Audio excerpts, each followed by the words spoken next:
Hi, I'm back with a very interesting topic. మనందరి లైఫ్లో కనీసం మనం ఒక్కసారైనా కూడా ఇది ఎక్స్పీరియన్స్ చేస్తుంటాం.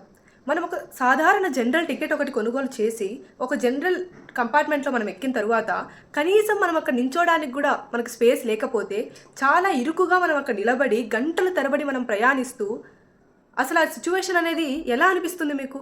This is right no happening with IRCTC's general tickets. ఉన్న సీట్స్ కంటే ఎక్కువ టికెట్స్ ఇవ్వడం వల్ల ప్యాసింజర్స్ అందరూ కూడా జనరల్ కంపార్ట్మెంట్లో ఎక్కినప్పుడు కనీసం వాళ్ళకి స్పేస్ లేక కొట్టుకొని చస్తున్నారు. And the worst part is this is happening every day.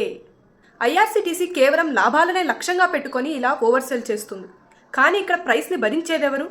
నేను, అలాగే మీరు. ఇది కేవలం అన్కంఫర్టబుల్ మాత్రమే కాదు, అన్సేఫ్ కూడా.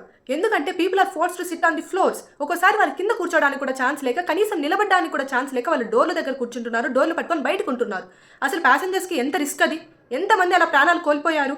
కనీసం బేసిక్ ఫెసిలిటీస్ ఉండవు. అంతమంది జనాలు ఉన్నప్పుడు కనీసం ఒక మనిషికి ఊపిరాడక ఏదన్నా అయితే కూడా కాంటాక్ట్ అయ్యే ఛాన్స్ లేదు, ట్రైన్ దిగే ఛాన్స్ ఉండదు. ఎందుకు ప్యాసింజర్స్ అందరికీ ఇన్ని కష్టాలు? ఒక 150 సీట్స్ ఉన్న ఒక జనరల్ కంపార్ట్మెంట్లో 600+ టికెట్స్ ఇచ్చినప్పుడు ఏ విధంగా వాళ్ళందరూ అడ్జస్ట్ అవ్వాలి? గంటల తరబడి అంతమంది అడ్జస్ట్ అవ్వి జర్నీ చేయాలంటే అసలు ఎంత కష్టంగా ఉంటుంది? అసలు ఎందుకు ఇదంతా జరుగుతుంది? ఎందుకంటే ఐఆర్సిటీసీకి వాళ్ళ ప్రాఫిట్స్ని మ్యాక్సిమైజ్ చేసుకోవడం మాత్రమే ముఖ్యం, కానీ ప్యాసింజర్స్ యొక్క సేఫ్టీ కాదు.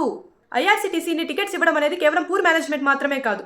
It is a direct violation of our basic rights. We all have a right to travel in a very safe and dignified manner, which is guaranteed under Article 21 of the Constitution of India. కానీ ఇక్కడ IRCTC అది fail అవుతుంది. And also ఇక్కడ కేవలం IRCTC ఇన్ని tickets ఇచ్చి over crowd చేయడం వల్ల ప్యాసింజర్స్ అన్కంఫర్టబుల్ ఫీల్ అవ్వడం మాత్రమే కాదు, వాళ్ళ సేఫ్టీని, హెల్త్ని కూడా రిస్క్లో పెడుతుంది ఐఆర్సిటీసీ. కనీసం గవర్నమెంట్ ఇప్పటికైనా స్ట్రిక్ట్ రూల్స్ అనేది పాస్ చేయాలి.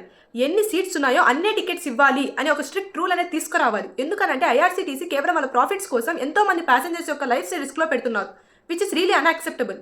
ఐఆర్సిటీసీ గవర్నమెంట్ రెండు కూడా రెస్పాన్సిబుల్గా ఫీల్ అవ్వాలి. Until then, as a citizen, let's raise our voices, file complaints and use law as your weapon.